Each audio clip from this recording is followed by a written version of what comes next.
ಮುಟ್ಟಿನ ಕಪ್ ಬಳಕೆ, ಪ್ರಯೋಜನಗಳು, ಅನುಕೂಲಗಳು ಮತ್ತು ಅನಾನುಕೂಲಗಳು.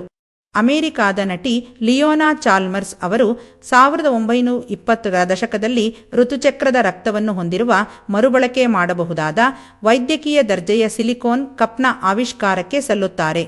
ಆಗ ಹೆಚ್ಚಿನ ಭಾರತೀಯ ಮಹಿಳೆಯರು ಸ್ಯಾನಿಟರಿ ನ್ಯಾಪ್ಕಿನ್ಗಳ, ಬಿಸಾಡಬಹುದಾದ ಪ್ಯಾಡ್ಗಳು, ಕಪ್ಗಳ ಪರಿಕಲ್ಪನೆಯನ್ನು ಕೇಳಿರಲಿಲ್ಲ.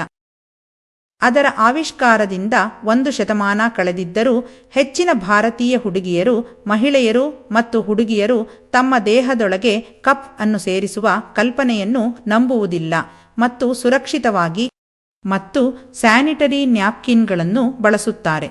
ವಿನ್ಯಾಸ ಮತ್ತು ಲಭ್ಯತೆಯ ವಿಷಯದಲ್ಲಿ ಋತುಚಕ್ರದ ಕಪ್ಗಳು ಬಹಳ ದೂರ ಸಾಗಿದ್ದರೂ ಹೆಚ್ಚಿನ ಅಭಿವೃದ್ಧಿಶೀಲ ರಾಷ್ಟ್ರಗಳಲ್ಲಿ ಮಹಿಳೆಯರು ಈ ನವೀನ ಸಾಧನದೊಂದಿಗೆ ಬರಲು ಇನ್ನೂ ಹೆಣಗಾಡುತ್ತಿದ್ದಾರೆ.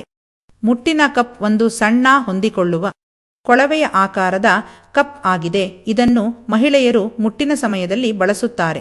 ಇದು ಮುಟ್ಟಿನ ರಕ್ತವನ್ನು ಸಂಗ್ರಹಿಸಲು ಯೋನಿಯೊಳಗೆ ಸೇರಿಸಲಾದ ಸಿಲಿಕೋನ್ ಅಥವಾ ರಬ್ಬರ್ನಿಂದ ಮಾಡಲ್ಪಟ್ಟಿದೆ.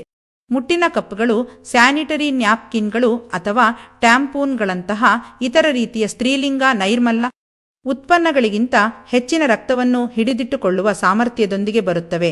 ಇದು ಅನೇಕ ಮಹಿಳೆಯರು ಪರಿಸರ ಸ್ನೇಹಿ ಮುಟ್ಟಿನ ಕಪ್ಗಳಿಗೆ ಬದಲಾಯಿಸಲು ಕಾರಣವಾಗುತ್ತದೆ.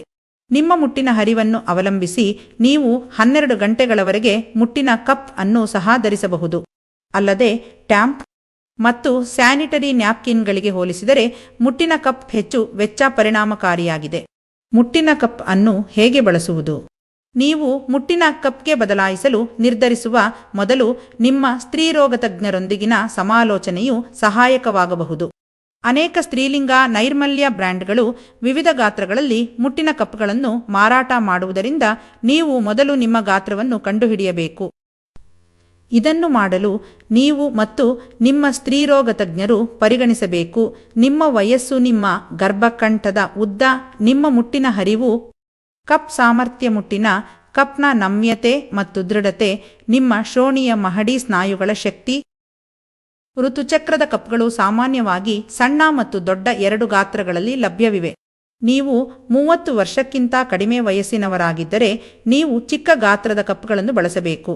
ಆದಾಗ್ಯೂ ನಿಮ್ಮ ವಯಸ್ಸು 30 ವರ್ಷಕ್ಕಿಂತ ಹೆಚ್ಚಿದ್ದರೆ ಅಥವಾ ನಿಮ್ಮ ಅವಧಿಗಳು ಭಾರವಾಗಿದ್ದರೆ ಅಥವಾ ನೀವು ಯೋನಿ ಜನನವನ್ನು ಹೊಂದಿದ್ದರೆ ದೊಡ್ಡ ಗಾತ್ರದ ಕಪ್ಗಳು ನಿಮಗೆ ಸೂಕ್ತವಾಗಿವೆ. ನೀವು ಮೊದಲು ಟ್ಯಾಂಪೂನ್ ಅನ್ನು ಬಳಸದಿದ್ದಲ್ಲಿ ಸಾಧನವನ್ನು ಬಳಸಲು ನಿಮಗೆ ಆರಂಭದಲ್ಲಿ ಅನಾನುಕೂಲವಾಗಬಹುದು.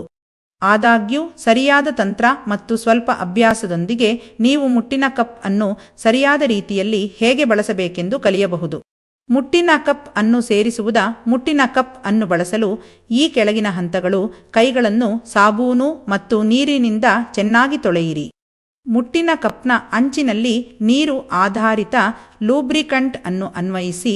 ಇದು ನಿಮ್ಮ ಯೋನಿಯೊಳಗೆ ಮುಟ್ಟಿನ ಕಪ್ ಅನ್ನು ಸೇರಿಸುವ ಪ್ರಕ್ರಿಯೆಯನ್ನು ಸುಲಭಗೊಳಿಸುತ್ತದೆ. ಮುಟ್ಟಿನ ಕಪ್ ಅನ್ನು ಅರ್ಧದಷ್ಟು ಮಡಿಸಿ. ಮುಟ್ಟಿನ ಕಪ್ನ ಅಂಚು ಮೇಲ್ಮುಖವಾಗಿರುವಂತೆ ನೋಡಿಕೊಳ್ಳಿ. ನಿಮ್ಮ ಯೋನಿಯೊಳಗೆ ಮುಟ್ಟಿನ ಕಪ್ ಅನ್ನು ಸೇರಿಸಿ. ಅಂಚು ಮೇಲ್ಮುಖವಾಗಿ. ಕಪ್ ನಿಮ್ಮ ಗರ್ಭಕಂಠದ ಕೆಳಗೆ ಕೆಲವು ಇಂಚುಗಳಷ್ಟು ಹೊಂದಿಕೊಳ್ಳಬೇಕು. ಮುಟ್ಟಿನ ಕಪ್ ಅನ್ನು ನಿಮ್ಮ ಯೋನಿಯೊಳಗೆ ಸೇರಿಸಿದ ನಂತರ ತಿರುಗಿಸಿ. ನೀವು ಕಪ್ ಅನ್ನು ತಿರುಗಿಸಿದಾಗ ಅದು ತೆರೆದುಕೊಳ್ಳುತ್ತದೆ. ಇದು ಯೋನಿಯೊಳಗೆ ಗಾಳಿಯಾಡದ ಸೀಲ್ ಅನ್ನು ರಚಿಸುತ್ತದೆ ಮತ್ತು ಯಾವುದೇ ಸೋರಿಕೆಯನ್ನು ನಿಲ್ಲಿಸುತ್ತದೆ.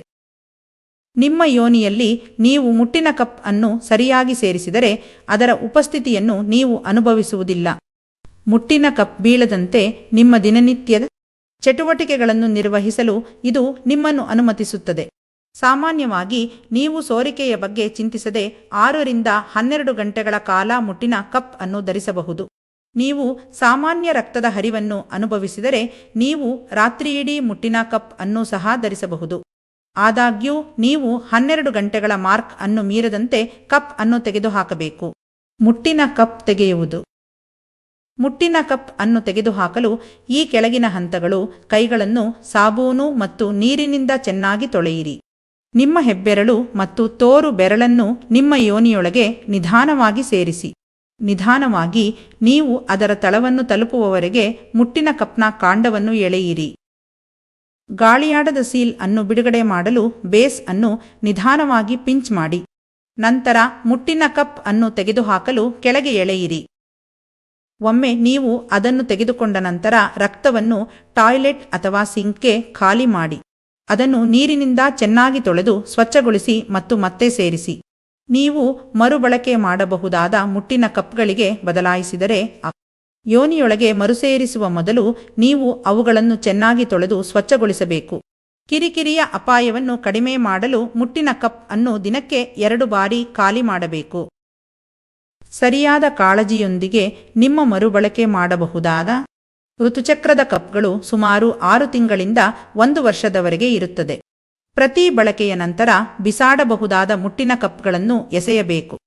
ಮೆನ್ಸ್ಟ್ರುವಲ್ ಕಪ್ ಅನ್ನು ಬಳಸುವುದರಿಂದ ಆಗುವ ಪ್ರಯೋಜನಗಳೇನು? ಮುಟ್ಟಿನ ಕಪ್ಗಳು ಈ ಕೆಳಗಿನ ಪ್ರಯೋಜನಗಳೊಂದಿಗೆ ಬರುತ್ತವೆ. ಮುಟ್ಟಿನ ಕಪ್ ಹೆಚ್ಚು ಕಾಲ ಉಳಿಯುತ್ತದೆ. ಆದಾಗ್ಯೂ ಅದರ ವಸ್ತುಗಳಿಂದ ಕಿರಿಕಿರಿ ಅಥವಾ ಸೋಂಕಿನ ಅಪಾಯವನ್ನು ಕಡಿಮೆ ಮಾಡಲು ಪ್ರತಿ ವರ್ಷ ನಿಮ್ಮ ಕಪ್ ಅನ್ನು ಬದಲಿಸಲು ವೈದ್ಯರು ಶಿಫಾರಸು ಮಾಡುತ್ತಾರೆ. ಮುಟ್ಟಿನ ಕಪ್ ಅನ್ನು ಖರೀದಿಸುವುದರಿಂದ ಪ್ರತಿ ವರ್ಷ ಟ್ಯಾಂಪೂನ್ ಮತ್ತು ಸ್ಯಾನಿಟರಿ ನ್ಯಾಪ್ಕಿನ್ಗಳಿಗೆ ಖರ್ಚು ಮಾಡುವ ಒಟ್ಟು ಮೊತ್ತಕ್ಕಿಂತ ಕಡಿಮೆ ವೆಚ್ಚವಾಗುತ್ತದೆ. ಪ್ರತಿ 5ರಿಂದ 6 ಗಂಟೆಗಳಿಗೊಮ್ಮೆ ಟ್ಯಾಂಪೂನ್ ಮತ್ತು ಸ್ಯಾನಿಟರಿ ನ್ಯಾಪ್ಕಿನ್ಗಳನ್ನು ಬದಲಾಯಿಸಬೇಕಾಗುತ್ತದೆ.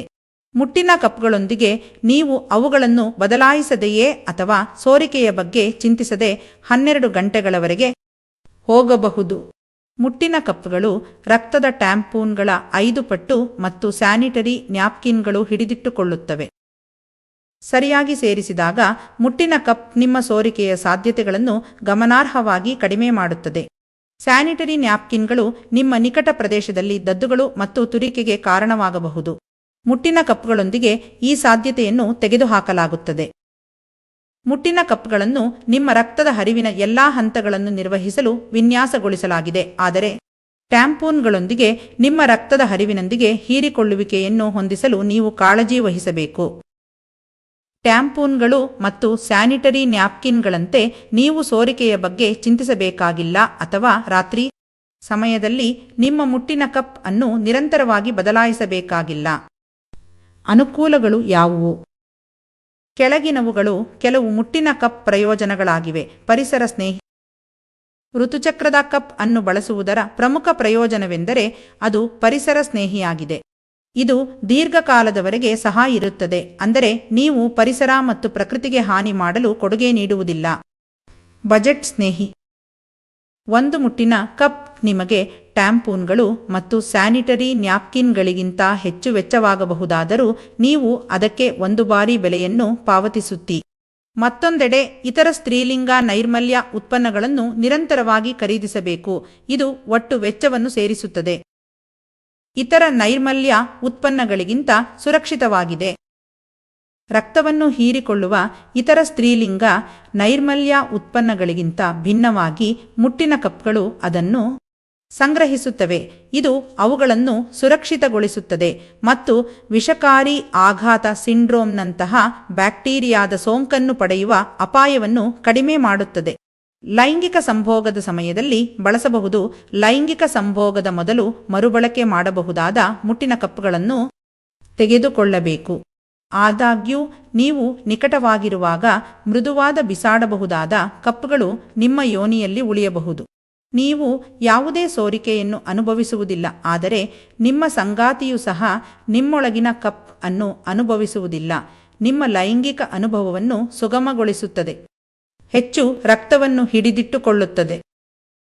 ಟ್ಯಾಂಪೂನ್ಗಳು 1 ಔನ್ಸ್ ರಕ್ತದ 1/3 ಭಾಗವನ್ನು ಹಿಡಿದಿಟ್ಟುಕೊಳ್ಳುತ್ತವೆ, ಆದರೆ ಮುಟ್ಟಿನ ಕಪ್ 2ರಿಂದ 3 ಔನ್ಸ್ ರಕ್ತವನ್ನು ಹಿಡಿದಿಟ್ಟುಕೊಳ್ಳುತ್ತದೆ.